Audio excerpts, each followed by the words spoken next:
sont profus.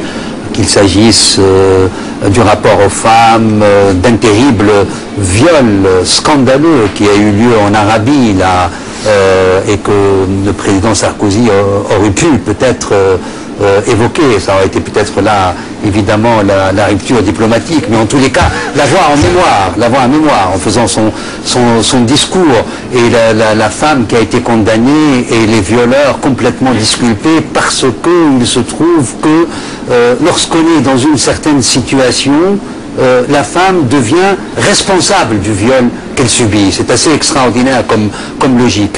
Et l'autre exemple que je voudrais citer de Barbarie, c'est cet homme très sophistiqué, dont j'ai oublié le nom, qui a été arrêté.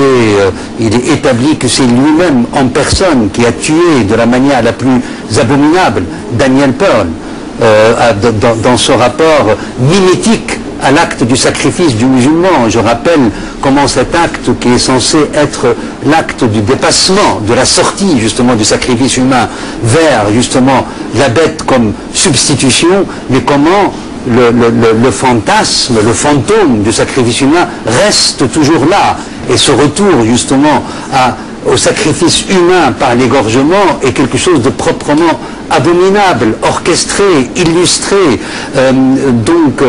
Daniel Pearl, qui représente, je dirais, une singularité, un destin, un rapport de passion avec un monde, une volonté de comprendre, d'être en intelligence, aussi étranger qu'il eût pu être. Lorsqu'on lit le livre de Marianne Pearl sur son propre mari, on peut comprendre profondément de ce qu'il peut en être, de cette singularité, de ce destin, de cette liberté, et le fait même la condamnation que Marianne, la question qu'on vous pose, quelles sont les causes, le fait même que Marianne Pearl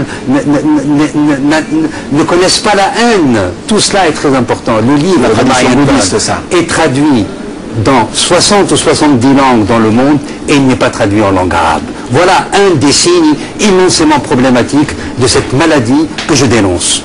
Vous êtes d'accord sur ça, sur le fait qu'il ne soit pas traduit en langue arabe et que ce soit regrettable? C'est non seulement regrettable que je l'ai écouté, cette femme, que je l'ai trouvée d'une dignité exemplaire, d'une distance et en refusant certains rapports qui avaient été faits sur son mari, les livres qu'on a connus et dont on a tellement parlé ici en France, une dignité qui provient d'ailleurs, elle le dit d'ailleurs elle-même, de tout son enseignement bouddhiste, et quelque chose qui est, vous voyez, comme quoi parfois les spiritualités et les religions peuvent avoir quelque chose de bien. Évidemment, ce sont des ouvrages qui devraient être traduits. Le problème qu'on a dans le monde arabe et musulman aujourd'hui, c'est une désertification de tout ce qui est la littérature, de tout ce qui est le rapport à la lecture, de tout ce qui est le rapport au livre. Mais c'est une évidence aussi, il faut là de profondes réformes. Mais je veux dire, c'est global le problème, il n'est pas simplement, c'est pas l'islam qui fait que les gens lisent moins. Il y a des vrais problèmes sociaux, il y a des vrais problèmes d'investissement dans l'éducation. C'est ça aussi, et là on est dans le politique. Et c'est pour ça que je vous posais la question, quand vous parlez de ceci, de ma condamnation. Vous savez, vous avez parlé de ce viol en Arabie Saoudite. J'ai écrit et dénoncé ceci de façon extrêmement claire, comme je dénonçais ce qui se passait au Soudan avec l'enseignante britannique. Tout ça, il faut le dénoncer. Mais la question, une fois qu'on a dénoncé, c'est pas simplement de dire c'est l'islam et la maladie de l'islam. Les causes et les remèdes ne peuvent pas être simplement, comme vous le proposez dans votre livre, c'est en réformant l'islam qu'on va résoudre le problème de l'éducation dans les sociétés musulmanes, ou le problème de la justice, ou le problème du rapport au Nord. Ça n'est pas possible. Ça n'est pas possible aujourd'hui de traiter les gens comme on les traite en Afrique du Nord, et quand ils viennent chercher du travail en Europe, on les traite de cette façon-là. Et il y a deux responsables, encore une fois. Il y a les États européens dans leur politique d'immigration, et il y a les États d'Afrique du Sud qui ne font rien. D'Afrique du Nord, pardon, et d'Afrique du Sud aussi, dit en passant, mais d'Afrique du Nord, qui ne font rien pour ces populations-là. Donc cette critique, il faut qu'elle soit double. Vous avez une critique unilatérale, on a l'impression que vous voulez plaire à une population qui est au Nord et qui vous écoute en disant « Ah ben voilà ». Il dit ce qu'on pensait. Vous n'êtes pas dans le dialogue, monsieur Medeb, vous êtes dans ce que j'appelle le monologue interactif. Vous parlez la langue de ceux avec lesquels vous êtes. Je parle la langue de ce qui m'a formé et je tiens compte de ma double référence très clairement. Je ne cède rien. Je pense que tous ceux qui me qui me lisent le savent, mais vous avez cédé ce soir. Dans la rupture de l'homme moderne, qui opte radicalement pour la modernité. Je vous en veux pour une chose, Monsieur Medem. Et qui dit modernité, dit être occidentalisé. Monsieur Medem, je vous en veux pour une chose très profondément ce soir, que vous ayez pu ici sur ce plateau et devant moi, au nom de tout ce que je sais de ce qui se passe aujourd'hui dans le monde musulman. Parce qu'au moment où on parlait de Abu Ghraib, de moment où on parlait de Guantanamo, je disais aux musulmans, n'oubliez jamais dans la critique que vous faites de ce qui est la torture, de l'acceptation de 53% du peuple américain de ce que c'est la torture de Guantanamo, n'oubliez jamais ce qui est en train de se passer dans les prisons des pays arabes, en Arabie Saoudite, en Tunisie, en Algérie. Et je vous en veux profondément. Je vous en veux jusqu'à quelque chose qui a à voir avec la révolte intime, de pouvoir dire ce soir qu'au nom de la laïcité, on peut accepter qu'un État ne soit pas démocratique et qu'il soit comme aujourd'hui la Tunisie.